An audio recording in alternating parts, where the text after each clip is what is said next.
স্বামী স্ত্রী রাতের বেলা উলঙ্গ হয়ে ঘুমালে কি হয়, এই ব্যাপারে আসলে তার সঠিক সমাধানটা কি হতে পারে। দেখুন, স্বামী আর স্ত্রী আল্লাহ পাক কোরআনে বলেছেন একজন আরেকজনের জন্য পোশাক। আপনার গায়ে পোশাকটা আপনি যেমনি ইচ্ছা সেমনি আপনি ব্যবহার করতে পারবেন, এতে কোনো সমস্যা নাই। কিন্তু হ্যাঁ, ইসলাম আমাদেরকে এমন কিছু বিষয় আমাদেরকে শিক্ষা দিয়েছেন, সেই বিষয়গুলো অবশ্যই আমাদের মাথায় রাখতে হবে। যদিও সে আপনার স্ত্রী, কিন্তু আপনার অবশ্যই কিছু করণীয় রয়েছে, কিছু বর্জনীয় রয়েছে। এই যে আপনি মনে করেন আপনি উলঙ্গ অবস্থায় ঘুমিয়েছেন, শয়তান আপনাকে ধোঁকা দিয়ে বোকা বানিয়ে ফেলতে পারে।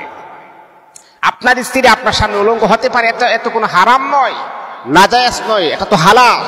কিন্তু আপনি আপনার স্ত্রীর সামনে উলঙ্গ হতে পারেন, এটাও হারাম নয়, এটাও হালাল। কিন্তু বাবা, মনে রাখতে হবে যে প্রত্যেকটা পুরুষ, নারী এবং পুরুষ, লজ্জা ইমানের একটা অংশ। এই বিষয়টা কিন্তু আমাদেরকে অবশ্যই খেয়াল রাখতে হবে। এমন হতে পারে অনেক পুরুষ এমন আছে যে স্ত্রী পাশে থাকার পরও সে মাস্টারবেশন করে, স্ত্রী পাশে শায়িত আছে তারপরও সে হস্তমেলন করে। অনেক পুরুষ এমন আছে, এটা আমাদের কাছে খবর আসে। তো কেন ভাই, আপনি কেন মাস্টারবেশন করেন? আপনি তো আপনার স্ত্রীর কাছে যেতে পারেন, আপনার স্ত্রীর সাথে সহবাস করতে পারেন, মাস্টারবেশন করার তো কোনো প্রয়োজন হয় না। তখন সে আমাকে জবাব দিলেন, হুজুর, যখন আমি আমার স্ত্রীর সাথে সহবাস করতে চাই সে আমাকে দেই না, লেট করে, সময় নেই। এই জন্যে তার এই লেট করা সময় নেই, আমার যে একটা শক্তি এটা নষ্ট হয়ে যায়।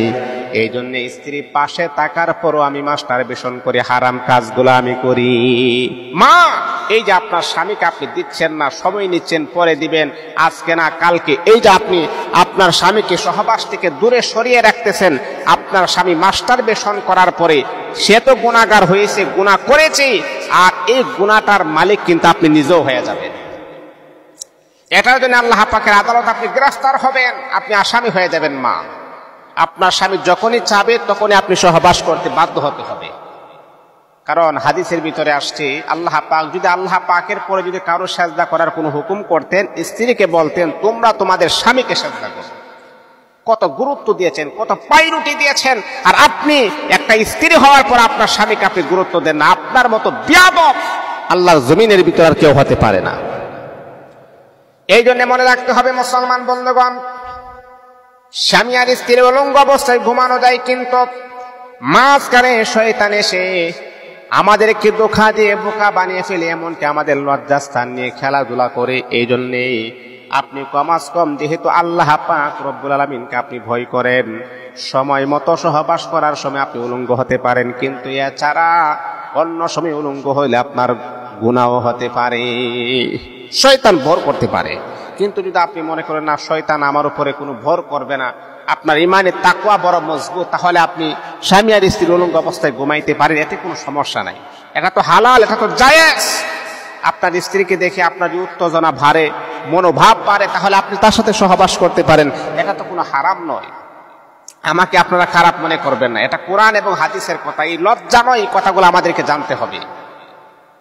লজ্জা নয়, ইসলামের খুঁটিনাটি বিষয়, ইসলামের গোপনীয় বিষয়গুলো আমাদের সামনে উপস্থাপন করে দিয়েছেন। যদি আপনি সহবাসের মাসআলাগুলা পড়েন, স্বামী স্ত্রীর সহবাসের মাসআলাগুলা পড়েন, তাহলে আপনি আরো সুন্দরভাবে বুঝতে পারবেন। এই জন্য মুহতারাম হাজিরিন, আল্লাহ পাক আমাদেরকে বুঝে বুঝে ইসলামের সঠিক বুঝগুলাকে আমরা আমল করার জন্য তৌফিক দান করেন।